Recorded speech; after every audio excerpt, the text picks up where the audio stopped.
Sud Radio 10h midi, Valérie Expert. Avec vous sur Sud Radio et avec Gérard Collard, libraire à Saint-Maur. Vous avez vu, j'ai fait sobre aujourd'hui. Ah oui, je vous ai pas, c'est pas la journée du compliment. Non. Alors, on a plein de livres à vous conseiller, mais un coup de gueule. On en a parlé, nous, un petit peu cette semaine, mais je pense que je suis tellement énervée comme vous que ça vaut le coup d'en reparler. Oui, à propos de la jeune traductrice des poésies d'Amanda Gorman, qui était cette jeune femme noire qui est étudiante à Harvard. Absolument. Noir est important Très parce capital. que justement, c'est une jeune poétesse, donc son œuvre, comme elle a eu un immense succès, doit être traduite dans le monde entier. Et voilà-t-il pas qu'en Hollande. Eh ben, Hollande, la jeune traductrice qui était nommée pour traduire avait un inconvénient, c'est qu'elle était blanche. Ouais. Et donc, il y a des associations qui ont dit que quand on était blanche, on ne pouvait pas traduire bien parce qu'on ne pouvait pas ressentir ce qu'une jeune femme noire avait ressenti. Alors là, on arrive à quelque chose quand même, c'est-à-dire que si vous êtes un écrivain blanc, vous ne pouvez être traduit que par des blancs parce qu'il n'y a que les blancs qui peuvent ressentir ce qu'on dit. Si vous êtes asiatique, on peut être traduit que par... voilà. On arrive à quelque chose, là, je crois qu'on est au fin fond, quoi. Il y a un moment... C'est-à-dire que c'est quand même, je pense, une minorité qui s'indigne, comme d'habitude, qui se dit choquée. Mais cela dit, les éditions Fayard vont diffuser, vont traduire cette œuvre, et ça a été demandé à une jeune auteure noire de traduire ce texte. Donc ça a été anticipé. Donc ça veut dire que le politiquement correct est entré. Oui, puis là on arrive dans quand même quelque chose de très très dangereux. Hein. On va arriver à quelque chose qui, c'est une impasse quelque part. Enfin, mais on le disait, c'est du racisme aussi, d'une certaine manière. Absolument. Alors, évidemment que tout le monde veut lutter contre le racisme, mais c'est une autre forme de racisme qui se... Puis chacun va vivre de son côté, en disant que l'autre n'est pas capable de ressentir ce qu'il ressent. Enfin, on arrive à quelque chose à l'antithèse de la démocratie et voilà, de la liberté. Ça me choque énormément, moi. Oui, parce qu'il y a d'immenses traducteurs qui ont traduit Toni Morrison, qui ont traduit des auteurs noirs, sans que ça... et inversement, des auteurs blancs qui ont été traduits par des noirs. On se met à faire des catégories... C'est comme si on me disait qu'un traducteur noir n'était pas capable de traduire James Joyce parce qu'il était irlandais et blanc et il y a quelque chose qui me... Voilà. Et en France, donc, c'est la chanteuse belgo-congolaise Lou and Yazuka qui va traduire Amanda Gorman. On verra à suivre. Donc, alors on va se changer les idées. Je vous présente un polar, Jeu de dupes de Maud Tabachnik aux éditions City. Alors c'est un polar comme j'aime. Vous savez, c'est pas comme on dit souvent ici, enfin parfois c'est un monument ou quelque chose comme ça. C'est un polar où vous allez passer un bon polar, vous passez un bon moment. Absolument. Alors Maud Tabachnik, c'est la mère de toutes les écrivains de polar françaises. Hein. C'est elle qui a fait éclater les tabous. C'est elle qui a fait des polars à l'américaine où elle prend son polar en main comme les hommes, hein, avec les mêmes façons de raconter. Vous allez vous mettre à dos toutes ces féministes. Mais là, vraiment, c'est une féministe dans le bon sens du terme. C'est-à-dire qu'elle a ouvert la voie à plein de femmes qui, à sa suite, se sont... voilà. Et là, on est dans une histoire, c'est un monsieur alors qui s'embête un peu avec sa femme et sa fille. D'ailleurs, la femme et la fille le méprisent. Il est à l'administration, c'est un administratif. Hein, et là, il s'embête tellement qu'un jour, il décide d'écrire un livre. Et alors, il écrit, puis il va le présenter à un éditeur. Manque de chance dans le taxi. La pire des choses qui puisse arriver, il oublie son manuscrit, il n'a pas de double. Il tombe dans une dépression absolument affreuse. Sa femme se fiche de lui. Il est arrêté, maladie et tout. Et puis, il regarde la télé. Un jour, genre émission Bernard Pivot, il voit un type qui a un succès énorme. Ce roman se vend à des milliers d'exemplaires et c'est son roman. Et là, il est complètement... Alors, c'est la haine, il est dévasté et tout. Il comprend pas, il faudrait savoir qui est ce type. Il décide de se venger. Il va devenir secrétaire de cet homme. Et là, va commencer un enchaînement de faits. Vous allez voir comment cet homme va le faire chanter l'autre. Est-ce qu'il va... Il le aime et tellement à le tuer. Vous ne savez pas s'il va le tuer. C'est comment ça...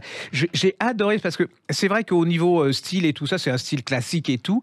Mais vous êtes pris dans l'histoire et vous voulez savoir comment il va se venger. Voilà, il y en a un qui est tellement arrogant. Et vous savez, il y a tellement de gens arrogants qu'on voit à la télé maintenant qui écrivent des romans de 27e qualité et qui se prennent pour Marcel Proust. Et là, vous avez ce type qui... Et j'ai trouvé ça... Mais alors, il veut quoi? Il veut se venger? Ah oui, il va se venger, mais surtout qu'il va devenir son secrétaire. Et puis alors en plus, vous allez pénétrer dans le monde américain des scénaristes. Et là, on lui demande de faire scénario, mais le neuneu, il ne sait pas de faire scénario puisqu'il n'a pas écrit le livre. Donc il va être forcé de faire appel au véritable auteur. Moi je trouve, l'histoire est machiavélique. En plus, il vous décrit le milieu des salons du livre. C'est absolument génial. L'autre est vraiment il se fait... Enfin, moi je me suis fait avoir aussi. Je suis rentré là. Alors la couverture est moche, le résumé est moche, tout est moche. Mais l'histoire, on passe un excellentissime moment et je trouve que c'est un bon polar. Et puis vous savez qu'il y a un nouveau Jean-Philippe Blondel qui arrive. Alors un événement pour nous, c'est un événement parce que c'est un auteur qu'on suit, qu'on aime depuis des années. On n'a jamais été déçus, ce qui est quand même assez rare. Il avait publié La Grande Escapade. C'était son dernier livre qui vient de paraître en poche, en pocket, en collection pocket. Et le nouveau est une sorte de suite, donc ça se passait. Lisez-le en poche. D'abord, ça coûte pas cher. Ça vous c'est dans le monde de l'éducation. Dans le monde de l'éducation, c'est dans les années 70. Et c'est vrai que ces années 70, elles sont passionnantes parce que c'est vraiment la jonction de deux mondes. Ça mai bascule, 68 où ça bascule, l'émancipation des femmes. C'est hyper bien décrit. Et puis on sent qu'il est dans l'éducation nationale aussi. Là, il y a le feeling. Il est prof, donc absolument. On sent que c'est du vécu quelque part. Voilà. Et donc c'est un groupe scolaire. Et là, on va les retrouver en 89.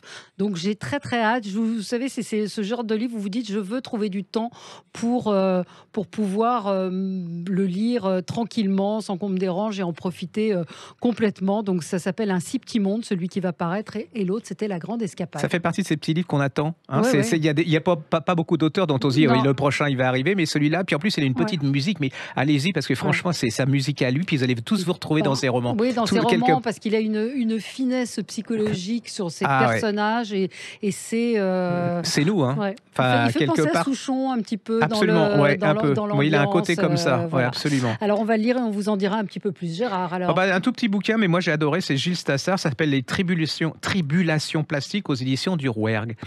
Alors c'est l'histoire d'un petit canard en plastique. Alors ce petit canard en plastique, il est fabriqué en Chine. Alors on le voit comment il est fabriqué, il arrive, il va prendre le bateau parce qu'on va l'exporter aux États-Unis. Et là, le bateau, il va lui arriver plein de trucs, il va être avalé par un cachalot, alors il y a le côté Moby Dick, et là on se rend compte, avec près d'aventure, que le petit canard en plastique, c'est un sextoy, il se rend compte que sa vie va être complètement différente. Alors vous allez avoir les tribulations de ce petit canard, mais... Le truc sympa, c'est qu'à travers ces histoires, c'est très divertissant, hein, il fait un portrait de notre société actuelle, c'est-à-dire ce racisme omniprésent, le rôle des femmes dans la société, comme ça, sans en avoir l'air. Il vous décrit notre civilisation, notre société qui évolue, tout en ayant toujours ce petit canard fort sympathique qui est un peu désespéré parce qu'il ne comprend pas ce qui lui arrive, pourquoi il se met à faire des choses un peu spéciales. Allez-y, c'est tout petit, regardez, c'est vraiment une petite chose et vous allez prendre un grand plaisir.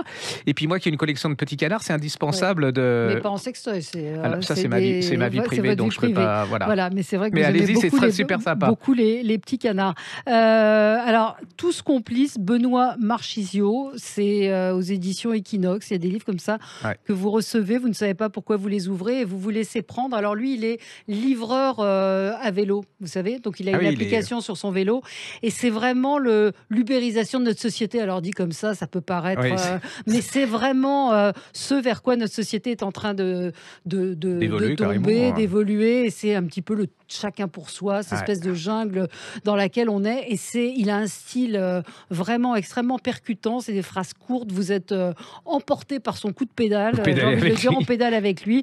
Il est donc sur son smartphone. Il s'est inscrit sur cette application. Et puis un jour, il perd son logiciel. Et donc sa vie s'écroule. Et c'est comment on est dépendant de ces choses-là. Et puis on va retrouver une animatrice télé, un journaliste qui voudrait un CDI. Enfin, il y a plein de choses dans ce livre et c'est vraiment sur cette violence sociale à laquelle on est confronté. Je vous le conseille, ça s'appelle Tous complices, il s'appelle Benoît Marchisio et c'est aux éditions Les Arènes. Bon, je vous prépare une collection de polars. Alors, si vous en avez marre des polars, vous savez, glauques, avec plein de sang, l'inceste, tout, quoi. Il y a un moment, vous avez besoin de respirer, c'est le week-end, il va faire beau, les gens qui vont arriver, ça va être le printemps, vous allez voir, tout va changer. Et tout. C'est une petite collection comme j'aime. Alors, l'auteur, il s'appelle Stephen Spotswood. Ça s'appelle La fortune sourit aux disparus. C'est chez Calman Lévy Noir. Alors, c'est comme un bonbon. Hein. Alors, on est aux États-Unis dans les années 40. Il y a une enquêtrice, enfin oui, on peut dire ça, une enquêtrice d'un certain âge, très élégante, voilà, qui fait plein d'enquêtes et tout, de détective, c'est plutôt ça. Détective, ouais. Mais elle commence à être âgée, donc elle a une canne et tout, elle a besoin d'une aide. Et là, alors vous allez voir dès le début comment elle va s'acoquiner, enfin c'est peut-être pas le terme, elle va s'unir à une jeune femme qui travaille dans un cirque, qui est lanceuse de couteaux. Donc, alors elle est toute jeune, elles ont rien pour s'entendre et en fin de compte, ça va faire un couple détonnant et elles vont se lancer dans des enquêtes à New York. Alors c'est très plein de charme, plein d'humour, vous voyez, c'est comme, je sais pas, c'est comme une bulle de champagne et tout. Et puis la première enquête, c'est l'histoire d'une voyante, mais alors la voyante, elle a mal vu, c'est qu'elle s'est fait assassiner par sa boule de cristal. Ah. Et là va commencer une enquête, mais alors sous couvert comme ça d'humour, en fait c'est un vrai polar avec plein de rebondissements, vous êtes dedans, vous voulez savoir, et puis il y a cette vieille, enfin moi j'ai adoré, voilà, ça ressemble à une comédie musicale un peu des années 40 et je trouve que ça fait du bien, c'est comme un bonbon, vous mangez ça, c'est voilà. Ouais, on a envie de se divertir aussi, redites-nous le alors titre. Ça s'appelle La fortune sourit aux disparus de Stephen Spotswood et c'est chez Kahneman & Levy, allez-y, tout public, vous le prenez. Voilà, un bon moment. Des albums pour enfants, on nous en demande, et pour des ados aussi. Vrai, on a une auditrice qui nous a demandé pour ados si la semaine prochaine vous pouvez venir avec des ados qui sont scotchés sur leurs jeux vidéo. Absolument, voilà. On va vous retrouver ça. Et puis là, j'ai adoré, ça s'appelle Raymond la taupe détective. C'est chez Seuil, c'est de Camilla Pintonato. Ouais. Regardez sur les podcasts parce qu'on a il y a les photos images sur YouTube. En fait, c'est l'histoire de Raymond. Raymond, lui, c'est un cuisinier. Et alors, il sent tout, il a les saveurs et tout, mais son truc, c'est qu'il veut être détective. Et alors, il y a un jour, il y a une dame qui arrive, elle a perdu son père, c'est un écureuil. Et donc, Raymond, il va être chargé de rechercher le papy et tout. Voilà. Et dedans, alors les images sont super sympas. Puis alors il y a plein de, vous savez, il y a plein d'objets qui peuvent aider à retrouver le grand-père. C'est très sympa. J'ai adoré et ça marche très bien parce que c'est les enfants qui me l'ont fait découvrir ça. C'est-à-dire que c'est eux qui l'ont plébiscité et on le vend à la Griffe Noire. C'est vraiment grâce à eux. Voilà. Donc ça s'appelle Raymond la taupe détective de Camilla Pintonato et c'est au Seuil. Très bien. J'en ai un autre petit. Mais c'est pas un truc pour enfants. Ça s'appelle de David Mediani. Ça s'appelle Être en train chez Actes Sud. C'est une espèce de petit ovni, ça. Il prend souvent le TGV et le TER. Et là, il va raconter ce qu'il voit dans le TGV, dans le TER. Alors, il y a une galerie de personnages incroyables, comme vous savez, comme on les, en fait, comme on les voit pas, parce que moi, quand je prends le TGV, je travaille. Et là, il vous fait redécouvrir toutes. Et puis en plus, c'est une sorte de de guide de toutes ses lectures préférées. C'est-à-dire qu'il va vous parler des romans qu'il aime, puis des moments, comment on passe son temps dans le train, comment on regarde la vie. C'est une sorte de pause intelligente. Ça manque pas de talent, c'est inclassable. Ouais. Et comme on peut pas bouger en ce moment, ça va vous permettre de vous évader un petit peu de cette période. Et puis c'est intelligent et voilà, le gars il a du talent. Bon, comment ça s'appelle? Redites-nous ça s'appelle, c'est logique, Être en train. Ouais. De David Mediani et c'est chez Actes Sud. Très bien. Moi, j'en ai un autre chez Actes Sud, mais je ne l'ai pas pris. Il faut que je le retrouve. Je vous en parlerai. C'est aussi un petit livre qui ne paye pas de mine, mais qui est extrêmement charmant. Donc, c'est un peu bordélique chez vous. Hein. Oui, c'est un peu bordélique. J'ai beaucoup de livres. C'est un sujet de discorde important au sein de mon foyer. Voilà. Quand on aime les livres, on a du mal à les classer, à s'en débarrasser. Voilà, on aime les lire. Merci Gérard. On se retrouve dans un instant pour commenter l'actualité. Sud Radio 10h midi, Valérie Expert.